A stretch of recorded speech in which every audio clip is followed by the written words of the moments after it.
ओम नमो भगवते वासुदेवाय।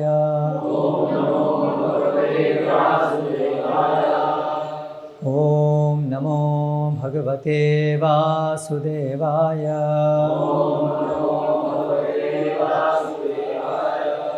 ओम नमो भगवते वासुदेवाय।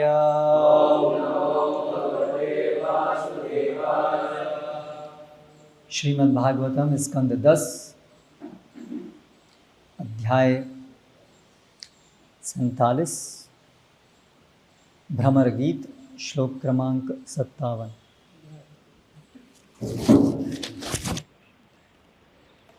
दृष्ट्वैवमादिगोपीनां कृष्णावेशात्मविप्लवम्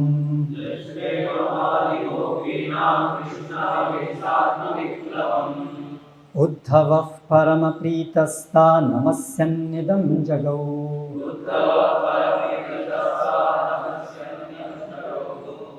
इस तरह यह देखकर कि गोपियाँ किस तरह कृष्ण में पूर्णतया तल्लीन रहने से सदैव विक्षुब्ध रहती हैं, उद्धव अत्यधिक प्रसन्न थे। उन्हें नमस्कार करने की इच्छा से उन्होंने यह गीत गाया। तात्पर्य: विक्लव का अर्थ मानसिक क्षोभ है और इसे सामान्य भौतिक क्लेश से नहीं मिलाना चाहिए। यह स्पष्ट कहा गया है कि उद्धव अत्यधिक प्रसन्न थे और इसका कारण था कि वे देख चुके थे कि गोपियों को सर्वोच्च भाव दशा प्राप्त हो चुकी है।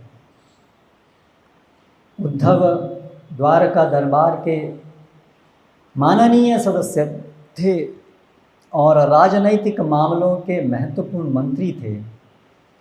फिर भी उनके मन में यशस्विनी गोपियों को नमस्कार करने की इच्छा उत्पन्न हुई। यद्यपि बाह्य रूप से ये गोपियाँ वृंदावन नामक क्षुद्र ग्राम की ग्वाल कन्याएं मात्र थीं। इस तरह अपनी भावनाओं को व्यक्त करने के लिए उन्होंने निम्नलिखित श्लोक गाए। श्रील जीव गोस्वामी कहते हैं कि वृंदावन के प्रवास में उद्धव नित्य ही इन श्लोकों को गाया करते थे। तो इस अध्याय में हम वर्णन सुन रहे हैं गोपियों की महाभाव स्थिति का, जो सभी वैष्णवों के लिए परम आराधना उपासना का विषय है।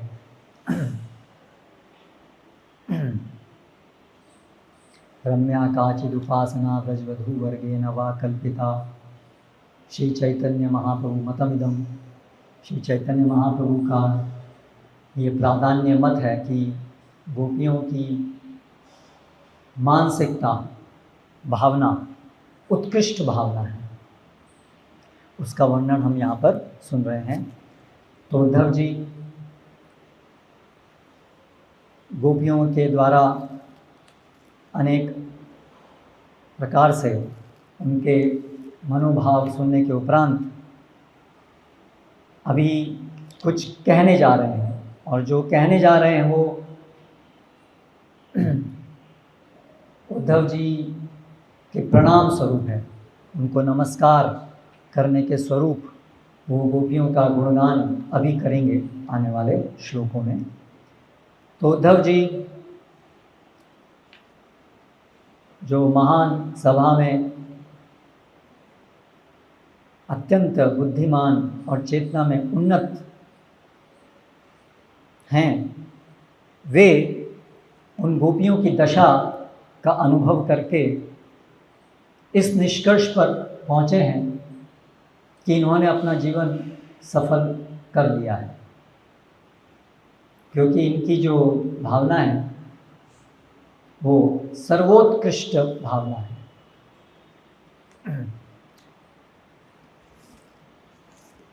कृष्ण आवेश इनका ये कृष्ण से ग्रस्त हैं, ग्रस्तो प्रमत्तो सदा, जैसे कि षड गोस्वामियों की स्तुति में भी कहा गया है किस प्रकार से राधा कुंड के तट पर सर्वदा प्रेमोन्माद वशाद अशेष दशया, प्रेम के उन्माद में वशात, उसके वश से इस प्रकार की दशा उनकी प्रस्तुत होती थी। ग्रस्तौ प्रमत्तौ सदा, जैसे वो हमेशा पागलपन में ग्रस्त हैं। तो ये एक मानसिक विक्लव है, क्षोभ, मानसिक क्षोभ है। और इस भौतिक जगत के अंदर भौतिक, जब कोई बहुत अधिक भौतिकता में लिप्त होता है तो उससे भी एक प्रकार का मानसिक क्षोभ उत्पन्न होता है। ये बहुतायत में देखने को मिलता है। और जैसे जैसे हम आधुनिकता की तरफ बढ़ रहे हैं, ये बहुत आसान है देखना ये मानसिक क्षोभ। और इसके बिल्कुल विपरीत यहाँ एक और प्रकार के मानसिक क्षोभ का वर्णन है। तो ये दोनों ही मानसिक क्षोभ, आवेश को समझना बहुत महत्वपूर्ण है, क्योंकि हमारा जो मन है बहुत महत्वपूर्ण है हमारे लिए। मन एव मनुष्याणां कारणं बंधन मोक्षयोः, बंधाय विषया संगम मुक्त्यै निर्विषयम मनः। ये बंधन ही, ये मन ही हमारे बंधन और मोक्ष का कारण है। अगर ये विषय में आसक्त रहता है तो बंधन का कारण है, और अगर ये विषय में अनासक्त है तो ये मुक्ति का कारण है। और ये मुक्ति के भी परे यहाँ पर जो हम मन की अवस्था गोपियों में देख रहे हैं वो कृष्ण आवेश, वो कृष्ण में आविष्ट है। ये सामान्य मुक्ति से और परम मुक्ति की बात हो रही है। सामान्य मुक्ति में केवल मन निसंगम है, 3 गुणों से अतीत है। लेकिन तीनों गुणों से अतीत में जरूरी नहीं कि वो कृष्ण में आवेशित हो, निराकार ब्रह्म में भी लिप्त हो सकता है। लेकिन यहाँ पर जो दशा का वर्णन है वो उससे भी और आगे की दशा है।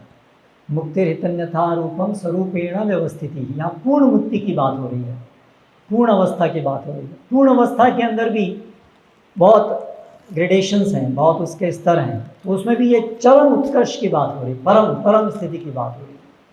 गोलोक धाम में जो गोपियों का जो स्तर है उसकी बात हो रही है, जहाँ पर भगवान की ऐश्वर्य युक्त भक्ति से भी परे माधुर्य से प्रेरित आकर्षण की बात यहाँ पर हो रही है। तो मन कहाँ पर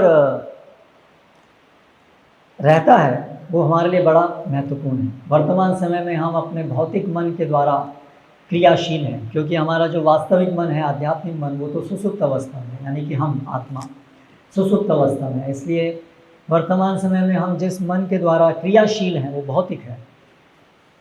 और ये भौतिक मन के अलग प्रकार के गुण हैं, और जो आध्यात्मिक मन है उसके अलग प्रकार के गुण हैं। यहाँ जो हम देख रहे हैं वो आध्यात्मिक मन के गुण को देख रहे हैं, जो कृष्ण में आवेशित रहता है। और भौतिक मन द्वितीय अभिनिवेश स्यात्, भागवतम में अन्यत्र बताया गया है, द्वितीय में अभिनिविष्ट रहता है। जो आत्मा जो हम हैं उससे अलग उसमें आवेशित रहता है। और आत्मा में आवेशित रहने में का परम स्तर है कि कृष्ण में आवेशित रहना, क्योंकि वही आत्मा के आत्मा है।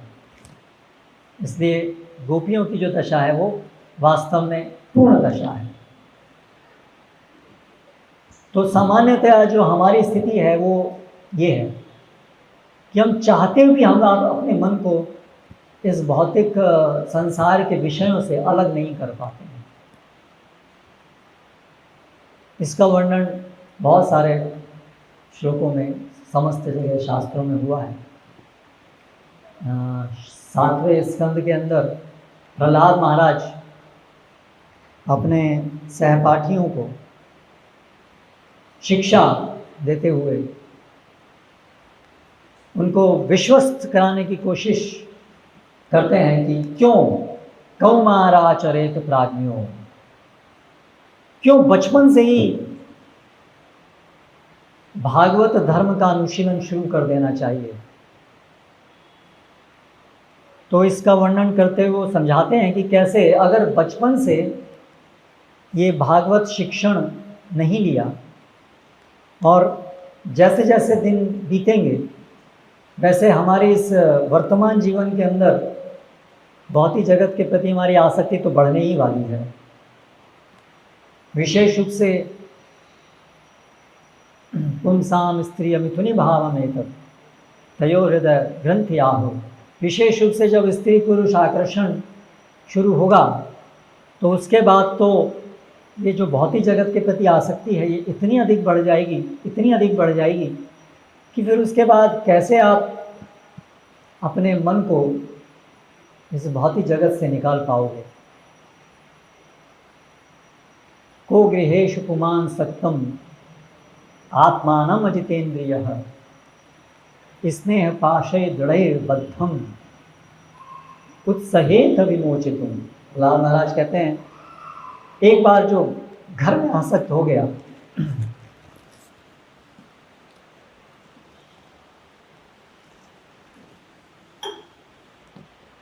कौन ऐसा है? को गृहेषु पुमान् सक्तं आत्मानं, जो अपने को, जो आसक्त है ऐसे अपने को, अजितेंद्रिय, जिसने अपनी इंद्रियों को वश में करना सीखा ही नहीं, बल्कि उनको जब नहीं सीखा तो स्वाभाविक रूप से क्या होगा कि इंद्रियां जो हैं वो विषयों की तरफ भागेंगे, उससे हम आदी हो जाएंगे। और ऐसा होने पर स्नेह पाशय दृढ़ बद्धम, ये हमारी अवस्था हो जाएगी। स्नेह पाश से हम तीव्रता से बंध जाएंगे। ऐसे बंधे हुए को उत्सहेत विमोचितुम, किसकी शक्ति है उसको विमोचितुम, उसका विमोचन करने की शक्ति किसकी है? यानी किसी की नहीं है, यानी बहुत मुश्किल है। फिर उपमा देते हैं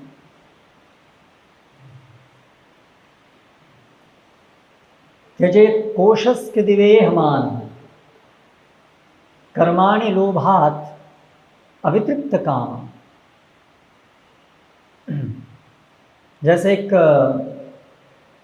रेशम का कीड़ा होता है, कोशस्कृत इव ईहमान, जैसे रेशम का कीड़ा जो है वो क्रियाशील रहता है, घर बनाता रहता है, घर बनाता रहता है और उस कार्य से कभी छूटता नहीं है, बनाता रहता है, बनाता रहता है। औपस्थ जह्यम बहुमन्यमान, उसी प्रकार से हम सभी जो इस भौतिक जगत में आसक्त हैं, औपस्थ जह्यम, मुख्य रूप से दो इंद्रियां, जिह्वा और जननेन्द्रियां, इसके कारण बहुमन्यमाना, इनको बहुत महान मानते हैं।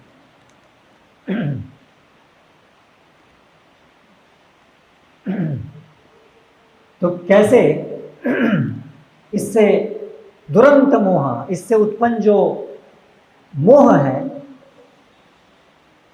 कथम विरज्येत, उससे कैसे हम छुटकारा पा सकते हैं? तो ये है हमारी स्थिति कि हमारा मन जो है वो ग्रस्त है पूरी तरह से इस भौतिक जगत के चिंतन में, अहम ममेति, मैं मेरा के चिंतन में। ब्रह्मा जी भी स्तुति करते हैं। हाँ, तावत भयम द्रविड़ देह सुहिन निमित्तम।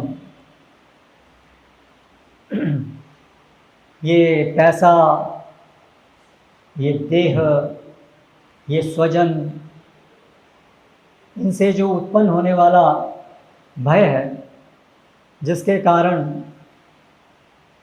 शोकः स्पृहा परिभो विपुलश्च लोभः, इस आकर्षण से ये उत्पन्न होता है। इस अभिनिवेश, इस मन के जो ये अभिनिवेश है द्रविड़, पैसे में, देह में, अपने परिवारजनों में, उससे क्या उत्पन्न होता है? शोक, स्पृहा, कंपटीशन, सब बहुत तीव्र स्पृहा में लगे हैं, एक दूसरे से आगे निकलने की होड़ में लगे हैं और अत्यंत शोकग्रस्त हैं। और परिभव, विफलताएं, हम कुछ सोचते हैं इससे हमें सुख प्राप्त होगा, अंततः दुख प्राप्त होता है। हमारी योजनाएं विफल होती हैं, योजनाएं सफल भी होती हैं तो भी उससे अतृप्त काम, हमारी कामनाएं तो संतुष्ट नहीं होती हैं। विपुलश्च लोभः, और क्या उत्पन्न होता है? बहुत अधिक लोभ उत्पन्न होता है।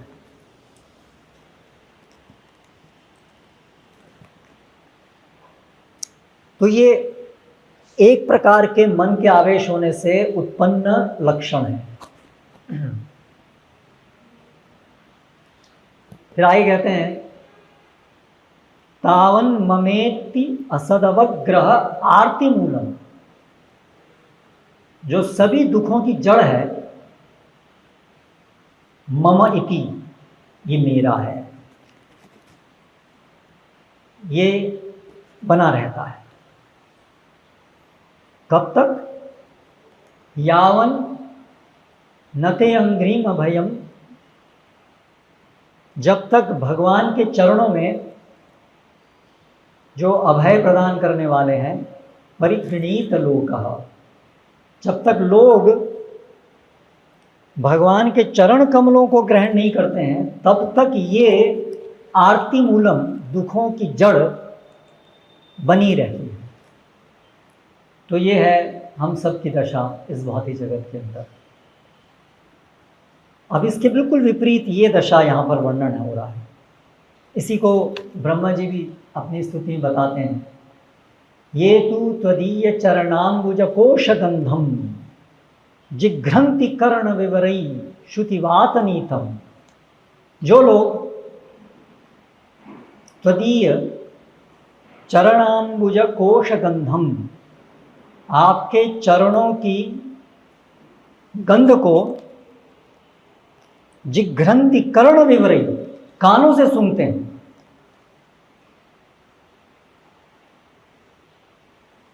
भक्ति में बड़ी अजीबोगरीब चीजें होती हैं। कानों से हम सूंघते हैं, कानों से हम देखते हैं। श्रुतेक्षित पथ भगवान का एक नाम दिया गया है, ब्रह्मा जी उसी स्थिति में बोलते हैं। जिघ्रंति कर्ण विवरई श्रुतिवातनीतम, और वो जो गंध है वो किसके द्वारा ले आई जा रही है? श्रुति वात, श्रुति की हवा, श्रुति के वचनों के द्वारा आई हुई उस गंध को जो अपने कानों से सूंघते हैं। भक्त्या गृहीत चरणा परया च तेषाम, इस प्रकार से जिन्होंने भगवान आपके चरणों को गृहीत, पकड़ लिया है, बांध दिया है, गृहीत चरण है। कैसे? परमा भक्त्या, परम भक्ति से जिन्होंने भगवान के चरणों को बांध दिया है। न तेषाम नापैशिनाथ हृदयाम्बुरुहात् स्वपुंसाम, उनके हृदय से आप अपने को मुक्त करने में अक्षम हैं, जिन्होंने भक्ति से आपके चरणों को बांध दिया है अपने हृदय के अंदर। अब ये दूसरी प्रकार का अभिनिवेश है। जिसमें मन भगवान के चरणों में इस प्रकार से लग गया है कि जिसके कारण भगवान बंध गए हैं। तो ये जो रास्ता है इतना बड़ा, और इसके कारण क्या प्राप्त होता है? अजितो जितो असीम। जो भगवान अजित हैं वो भी जीते जाते हैं, बंध गए, भगवान हृदय में बंध गए। और सौभाग्यशाली जीव ही इसको समझ सकते हैं कि भगवान के चरण यदि हमारे हृदय में हमेशा रहेंगे तो परम सौभाग्य है ये। न केवल भौतिक जगत का कष्ट समाप्त होगा इस भौतिक जगत में रहते हुए भी, बल्कि भगवान की सेवा का परम सुख प्राप्त होगा।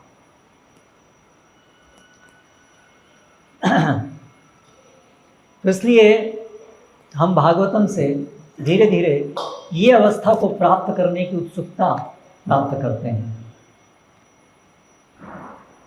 और इस अवस्था को प्राप्त करने के मार्ग में भी ये मन को भगवान में येन केन प्रकारेण मनः कृष्ण निवेशयेत् तस्मात् केनापि उपायेन मनः कृष्ण निवेशयेत्। उसका मार्ग में भी ये मन को लगाना ये सबसे महत्वपूर्ण है। यानी कि एक है जिसमें विवशता से मन भौतिकता में लगा हुआ है, एक है जिसमें मन विवशता से भगवान में लगा हुआ है।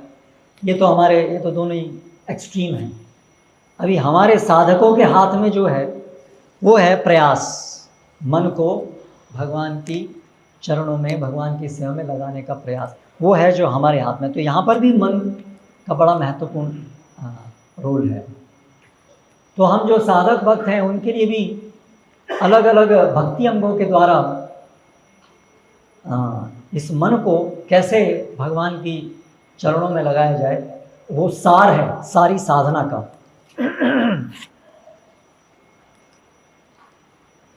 क्योंकि अगर मन किसी तरह से भगवान में लग गया तो किसी भी तरीके से, तो वो शुद्ध हो जाता है। कामात् द्वेषात् भयात् स्नेहात् यथा भक्त ईश्वरे मनः। किसी भी प्रकार से यदि मन जो है, चाहे वो काम, जैसे गोपियों की अवस्था है दिव्य काम, या तो द्वेष से हो,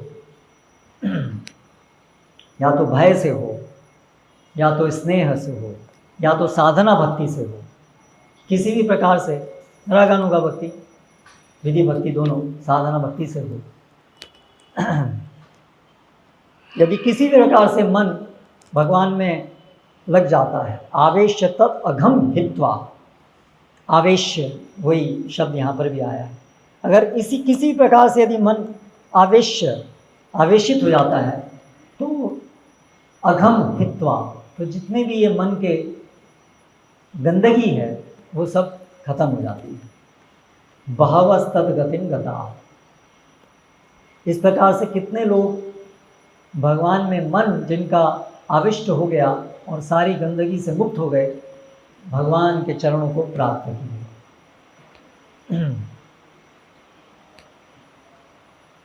इसलिए भगवान भगवद गीता में मयि एव मना आतत्स मयि बुद्धिं निवेशय निवसिष्यसि अतः ऊर्ध्वं न संशयः। इसलिए मेरे में मन को लगाओ। कतमोपि न वेन स्यात्। पंचानाम, इन 5 प्रकार से किसी प्रकार से वेण का मन नहीं लगा। उसी प्रकार से निराकारवादियों का मन भी आध्यात्मिक अनुशीलन करते हुए मन भगवान में लगता, क्योंकि भगवान को निराकार मानते हैं। इसलिए मन कैसे लगेगा उनका भगवान में, जो भगवान को मानते ही नहीं है, एक प्रकार से नहीं मानते हैं, क्योंकि भगवान का ना रूप है, ना गुण है, ना लीलाएं हैं, तो कहाँ मन को लगाएंगे। और जो कोरे नास्तिक हैं, निरीश्वरवादी, वो भी उनके तो लक्ष्य ही नहीं है, उनके तो पूरा संसार में मन लगा हुआ है, तो उनका भी नहीं लगेगा। इसलिए वो सब गंदगी उनके मन से नहीं निकल सकती। एकमात्र उपाय है कि जो भगवान के स्वरूप को स्वीकार करते हैं और भक्तों के संग में श्रवण से शुरू होने वाली विधि से अपने मन को भगवान में लगाने का प्रयास करते हैं, वहीं से संभव है। प्रविष्ट कर्ण रंध्रेण स्वानाम भाव सरोरुहम, कानों से भगवान प्रविष्ट होकर के भागवतम के द्वारा भगवान और भगवान के भक्तों के आपसी व्यवहार को सुनकर के ये प्रविष्ट कर्ण रंध्रेण, ये जब हृदय के अंदर जाता है तो ये सब अंदर जो गंदगी है उसको धुनोती, उसको सब हटा देता है। धुनोती शमलम कृष्ण सलिलस्य यथा शरत, जैसे शरत ऋतु सभी जलाशयों को शुद्ध कर देती है, ऐसे ही जब भगवान इन भागवतम के वचनों के द्वारा हमारे कर्ण में प्रविष्ट होकर हृदय के अंदर आरोहित हो जाते हैं, तब सारी गंदगी वे हटा देते हैं। शृण्वताम स्वकथाम कृष्ण श्रवण पुण्य श्रवण कीर्तन, भगवान जो पुण्य श्रवण कीर्तन है वो हृदयंतस्थि अभद्राणी विधुनोति सुहृद सताम, वो अपने भक्तों के हृदय में जाकर उनके हृदय से सारी गंदगी हटा देते हैं। धौतात्मा पुरुष कृष्ण पादमूलम न मुंचति, और इस प्रकार से जो धौतात्मा जो शुद्ध हो गया है वो कृष्ण के पादमूल को छोड़ नहीं सकता है। यही है, आवेशित हो जाता है, मन पूरा लग जाता है। तो आज के संसार की विडंबना है कि हम कितना दूर जाते जा रहे हैं इस मन को भगवान में लगाने में। जितनी भी ये आधुनिक जीवन शैली और आधुनिक टेक्नोलॉजी के गैजेट्स हैं वो बहुत सटीक हैं हमारे मन को कृष्ण से दूर ले जाने के लिए। अगर ये आधुनिक टेक्नोलॉजिकल गैजेट्स डेवलप नहीं होते तो सामान्य लोगों का मन इतना अधिक कृष्ण से दूर नहीं जाता। जो बहुत उन्नत चेतना में है वो इन सभी आधुनिक टेक्नोलॉजी के होते हुए भी उनका मन कृष्ण से दूर नहीं जाता है, वो उनकी विशेषता है, वो युक्त वैराग्य है। अनासक्तस्य विषयान यथानुपयुञ्जता। लेकिन सामान्य लोग की यह दशा नहीं हो सकती। सामान्य लोग जितना ज़्यादा आधुनिक प्रगति करेंगे, आधुनिक प्रगति भौतिक प्रगति करेंगे, उतना ही निश्चित रूप से उनके मन कृष्ण से दूर जाएंगे और गंदगी को ग्रहण करेंगे। ये हम वर्तमान समय के अंदर देख रहे हैं। इंटरनेट, स्मार्टफोन, ये सब पूरी तरह से आज हमारे मन को 24 घंटे लिप्त कर दिए हैं गंदगी में सामान्य लोगों के। बहुत दुख का विषय है ये देख करके। बच्चे बहुत आराम से, उनको मौका भी नहीं मिला ये विषय सुनने का। उससे पहले ही वो कहाँ प्रहलाद महाराज अपने असुर सहपाठियों को बोल रहे हैं कि कौमार आचरित प्राज्ञ, और यहाँ आज कौमार अवस्था से बच्चों को माता पिता स्वयं स्मार्टफोन देते हैं, स्वयं सिखाते हैं, क्योंकि उनको फ्रीडम चाहिए। वो बच्चों को पालने का कष्ट नहीं लेना चाहते हैं। और फिर धीरे धीरे पूरा समाज ऐसा ही निर्मित हो गया है कि उसके बिना रह ही नहीं सकते हैं। हम नहीं किया है, किसी और ने तो नहीं किया है। तब उनका मन जो है बचपन से कहाँ पूरा लग गया है, उसका वर्णन भी करना अच्छा नहीं है। ऐसी जगह पे मन लग गया है बचपन से, बिल्कुल प्रारंभ से। ऐसी स्टडी है कि ये जो ब्रेन मैटर है यही पूरा धीरे धीरे खत्म हो जाता है। डोपामीन, ऐसे ऐसे सब हार्मोन्स इतने ज़्यादा मात्रा में बढ़ जाते हैं, मतलब नोटिसेबल, केवल विचारों के स्तर पे नहीं है, न्यूरोलॉजिकली भी चेंजेस ब्रेन के अंदर आ जाते हैं। इसलिए हम देखते हैं कि आजकल लोगों को सामान्यतया भगवान की तरफ आकृष्ट करना कितना मुश्किल होता जा रहा है। सोचने की शक्ति नहीं है, सोचने की शक्ति बहुत दूर है। कहीं एक जगह आकृष्ट होने की शक्ति भी नहीं। इतना ज़्यादा विप्लव है यहाँ पर। एक गोपियों का विप्लव है और एक आज हम आधुनिक जगत के अंदर ये विप्लव देख रहे हैं। क्या शब्द है? विक्लव। एक विप्लव है और एक विक्लव है। विक्लव का विप्लव है आज, मानसिक क्षोभ का विप्लव है। तो ये मानसिक क्षोभ जो आज हम देख रहे हैं, इतने प्रकार के मानसिक रोग, डिप्रेशन है, चिंताओं से ग्रस्त हैं, कितने प्रकार के क्षोभ हैं, तो ये होगा ही, और बढ़ेगा और बढ़ेगा। पागलपन, हाँ, एक यहाँ पागलपन की बात की है, और एक बहुत ही जगत का ये आज बढ़ता हुआ पागलपन हम देख रहे हैं। पहले हम देखते थे कोई पागल हो जाता था, कोई इक्का दुक्का होता था, ऐसे स्पष्ट दिखता था ये एक पागल आदमी है, इसको कोई सुध नहीं कपड़े पहनने की, ना नहाता था, ऐसा दिखता था ये पागल है। आजकल पागल में और सही में भेद कर पाना ही मुश्किल है, इतनी सारी संख्या में सभी पागल हो गए हैं। कपड़े पहनने की तो सुध वैसे ही नहीं है, पहले तो पागल लोगों को केवल सुध नहीं होती थी, आज वैसे ही नहीं है, तो पागल ही है। क्या करना है, क्या पहनना है, क्या बोलना है, क्या रहना है, कैसे खाना है, कुछ सुध बुध नहीं है, तो पागल ही है।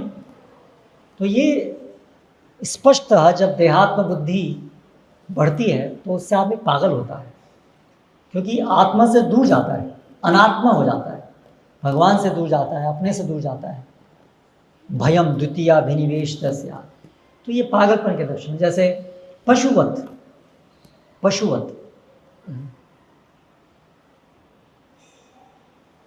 तो पशु जो है वो पशु जैसा ही रहेगा ना। तो जब आज का जो मनुष्य है वो पशुवत हो गया है, पशु से भी बदतर हो गया है, तो उसके अंदर ऐसे लक्षण मिलेंगे जैसे पशु में मिलते हैं। तो पशुओं की चेतना कहाँ रहती है? उनकी चेतना आहार, निद्रा, भय, मैथुन, इसी में रहती है। उसी प्रकार आज का जो आधुनिक मनुष्य है उसकी चेतना कहाँ रहती है? इसी चीज़ों में लिप्त रहती है। मैं जब कॉलेज में गया तो मुझे बहुत आश्चर्य हुआ, क्योंकि जब मैं जिस प्रकार के परिवेश में मैं बड़ा हुआ था वो एक बहुत बड़ा शहर नहीं था, एक छोटा सा टाउन था। उसमें अभी भी वहाँ पर भी आए दिन लोग ये रामचरितमानस का पाठ करवाते थे, 24 घंटे वो चलता है ना। तो इस तरह का वातावरण था। और हाँ ठीक है, स्कूल में हम देखते थे धीरे धीरे 8वीं 9वीं कक्षा में बच्चे बिगड़ना शुरू होते थे, लेकिन दिखता था ये बिगड़ना है। लेकिन जब कॉलेज में गए तो वहाँ जो देखा तो कॉलेज के विद्यार्थियों का चित्त कहाँ है, स्त्री में ही लगा हुआ है बस। और आजकल के तो उससे बहुत ज़्यादा, मैं ये बात कर रहा हूँ 1993 की, और वो भी डीप साउथ के अंदर। आज की दशा क्या है? बहुत ज़्यादा खराब है। मैं कल यहाँ गया था सहदेवपुर के साथ, तो ये कॉलेज के विद्यार्थी लड़के लड़कियाँ एक रूम के अंदर रहते हैं, लिविंग इन रिलेशनशिप। कभी ये अकल्पनीय था हमारे लिए, कॉलेज के अंदर भी ये सोचना। कॉलेज के बाद में लड़के लड़कियाँ वहाँ घूमते थे, ठीक है, अभी इनके घूमने का समय है, आजकल वो सब खत्म है। कॉलेज के अंदर दिन दिहाड़े दिन में अनिर्वचनीय है। तो कहाँ है उनका मन? पशुओं से भी ज़्यादा आज आदमी का मन आहार, निद्रा, भय, मैथुन में घुसा हुआ है। तो कहाँ ये चर्चाएं हैं और कहाँ आज के लोगों का मन है, कितना बड़ा अंतर है, कितनी बड़ी खाई है। लेकिन हताश होने की जरूरत नहीं है, हताश होने की जरूरत नहीं। ये जो हरिनाम है, एवं व्रतम, भागवत में बताया है, स्वप्रिय नाम कीर्तिया, भगवान के दिव्य नाम का कीर्ति करने का व्रत, और अलग अलग भक्ति हम सब करने का व्रत यदि हम ले लें, किसी तरीके से शुरुआत हो जाए।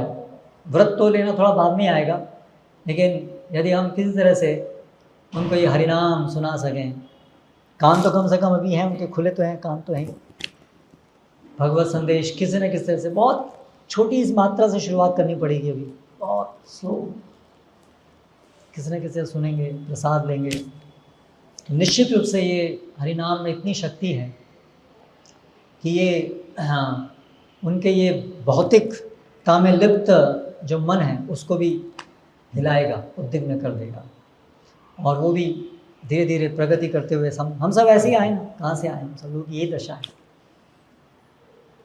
संसार कभी भी इतना नहीं बिगड़ सकता कि वो हरि नाम की शक्ति से परे चला जाए। तो इसलिए हमारे पास ये महान आयुध है हरि नाम। लेकिन हमें सावधान तो रहना होगा। ये जो वर्तमान समय का विचलन है, ये बहुत खतरनाक है। तो इसलिए सावधान तो हमें रहना होगा, और सावधानी से हमें भक्तों के संग में ये नवविधा भक्ति और अन्य जीवन शैली, ये सब का आश्रय ग्रहण करना पड़ेगा। जो भक्ति के लिए अनुकूल है और जो भक्ति के लिए प्रतिकूल है, उसको बहुत सावधानी से त्यागना होगा, क्योंकि अभी बहुत मुश्किल है और अधिक मुश्किल है, ये हमें समझना होगा। वर्तमान समय के अंदर भक्ति का अनुशीलन अत्यधिक कठिन भी है। यद्यपि चैतन्य महाप्रभु ने उसे अत्यंत सुलभ बनाया है, लेकिन खतरा तो बहुत है। अगर अनियंत्रित इंद्रियों के कारण हम कोई फिसले तो फिर न जाने कितना दूर निकल जाएंगे, कितने कितने जन्मों तक दूर निकल जाएंगे, कह नहीं सकते। तो इसलिए बहुत टाइटली भक्तों के संग में हमें रहना चाहिए। और ये सब आधुनिक गैजेट्स अगर बहुत बहुत बहुत नितांत व्यवस्था नहीं है तो उससे दूर रहना चाहिए। और अपने मन को, अपने पहले मन तो बाद में आएगा, पहले समय को श्रवण कीर्तन में लगाना चाहिए। ये श्रीमद् भगवद गीता भागवतम समय निकालना चाहिए, किसी न किसी तरह समय निकालना ही होगा। जब ये श्रवण कीर्तन होगा तब एक के बाद एक सब कुछ मन धीरे धीरे स्थित होगा। स्मरण बहुत बाद की दशा है, श्रवण कीर्तन से ही वो आएगा, उसके बिना संभव नहीं है। इसलिए श्रवण कीर्तन पे बहुत अधिक बल देने की आवश्यकता है। साधु संग में श्रवण कीर्तन, साधु संग में श्रवण कीर्तन, इसके ऊपर अत्यधिक बल देने की आवश्यकता है। इसके साथ समाप्त करते हैं। हरे कृष्णा कृष्ण कृष्ण हरे हरे, हरे राम राम राम हरे। कोई प्रश्न है, कोई टिप्पणी है?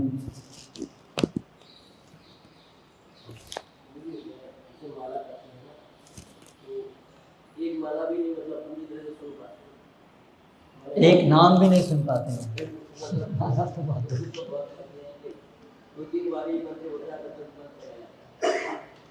मैं एक जगह भी उदाहरण दे रहा था, एक वो होता है ना स्प्रिंग, अगर एक जगह आएगा तो छटक के फिर दूसरी जगह जाता है, लैंड करता है, लैंड करने से पहले छटक के दूसरी चले जाता है।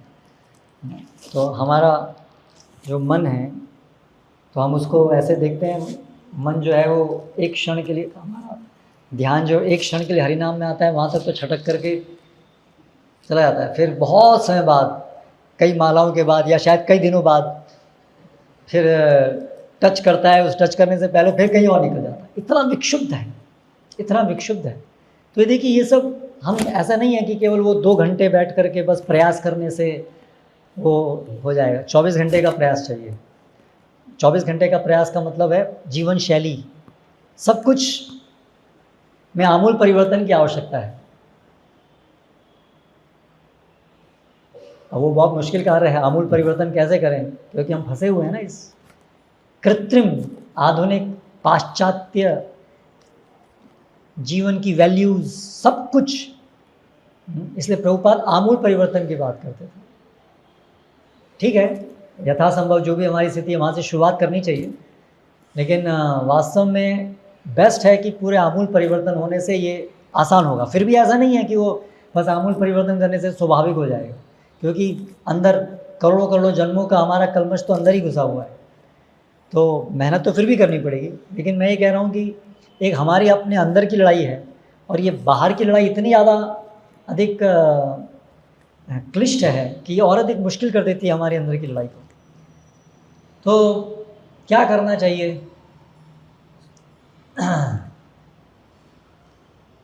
ठीक है, कम से कम वो 2 घंटा तो बहुत महत्वपूर्ण है। 24 घंटे तो करना ही है, लेकिन कम से कम वो 2 घंटा तो अत्यधिक महत्वपूर्ण है ही, सबसे महत्वपूर्ण है, सबसे अधिक। 24 घंटे में सबसे अधिक महत्वपूर्ण है। कम से कम वो हमारी पहली 16 माला है हमारी जो, तो उसमें यतो निश्चलति मन, वो तो है ही, जहाँ जहाँ मन जाए वहाँ लेके आना है। लेकिन ये बहुत सारी चीज़ साथ में करनी पड़ेंगी। हमें श्रवण करना पड़ेगा, उसके लिए समय निकालना होगा, साधु संग करना पड़ेगा, असत्संग त्यागना होगा, केवल प्रसाद लेना होगा, अभक्तों का नहीं लेना होगा। ये एक एक चीज़ का मदद होगी। आपने कहीं पर भी एक चीज़ को आपने नकारा कि ये चलेगा, तो वही चीज़ आपको परेशान करेगी। इसलिए जो पैकेज है ना पूरा, इसकी हर चीज़ पे ध्यान देना होगा। हम ऐसा नहीं कर सकते कि बस ठीक है वो 2 घंटा इनाम देंगे बाकी चलेगा, ऐसा नहीं होगा। हर चीज़ के ऊपर पूरा ध्यान देना होगा, तब जा कर के धीरे धीरे धीरे होगा। लेकिन सबसे महत्वपूर्ण चीज़ जो है, सबसे महत्वपूर्ण, वो है शरणागति। ये भावना, शरणागति एक एटीट्यूड की बात है। बाहर की चीज़ें तो हमारे हाथ में नहीं हैं, लेकिन ये शरणागति एटीट्यूड है, ये भावना है ना। ये हमारे एक हद तक हमारे हाथ में है। आरंभ में पूरी तरह से वो भी हमारे हाथ में नहीं होती है संस्कार के कारण, लेकिन फिर भी क्योंकि ये एक भावना की बात है, हम किसी भी परिस्थिति में शरणागत हो सकते हैं। आधुनिक इस संसार में रहते हुए भी हम पूर्ण शरणागत हो सकते हैं।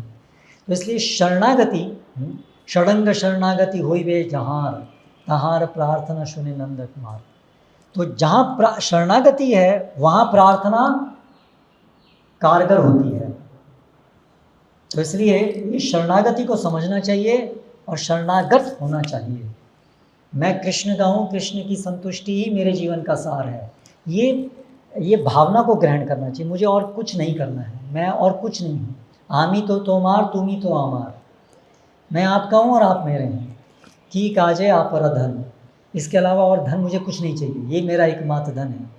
ये वर्ल्ड व्यू, ये पूरा जो हमारा देखने का दृष्टिकोण है ना अपने को और संसार को, इसमें ये आमूल परिवर्तन तो हम कर सकते हैं किसी व्यवस्था में रहकर के। बाहर का आमूल परिवर्तन तो कष्टप्रद है, मुश्किल है, वो भी प्रयास करना जरूरी है, लेकिन ये परिवर्तन पहले आने की आवश्यकता है। शरणागति ये होगा तो सब चीज़ अति शीघ्र यथासंभव, जितनी भी हमारी शरणागति के अनुपात में संभव है होना। शरणागति एक पुस्तक है भक्तियों ठाकुर की, उसके भजन आप सबको सुनने चाहिए।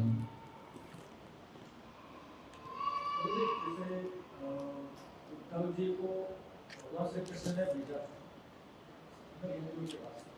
तो उद्धव जी का पहला ही श्लोक में बताते हैं कि ये गुरु बृहस्पति जी के शिष्य रहे।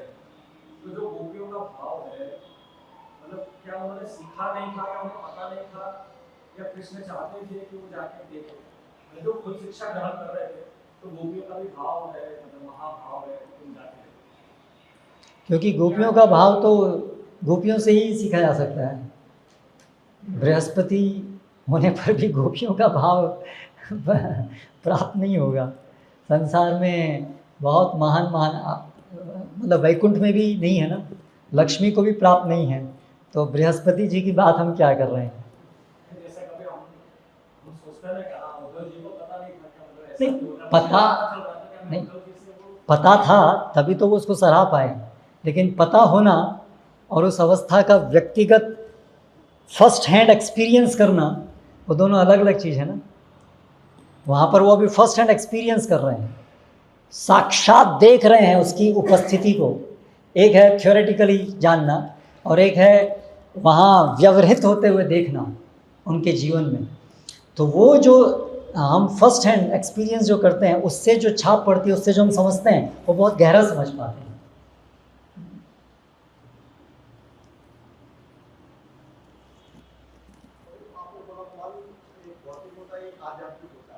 आध्यात्मिक मन मतलब आत्मा, आत्मा का मतलब ही है आध्यात्मिक मन, आध्यात्मिक बुद्धि, आध्यात्मिक इंद्रियां, सब कुछ मिला करके उसे कहते हैं आत्मा। यही प्रश्न था।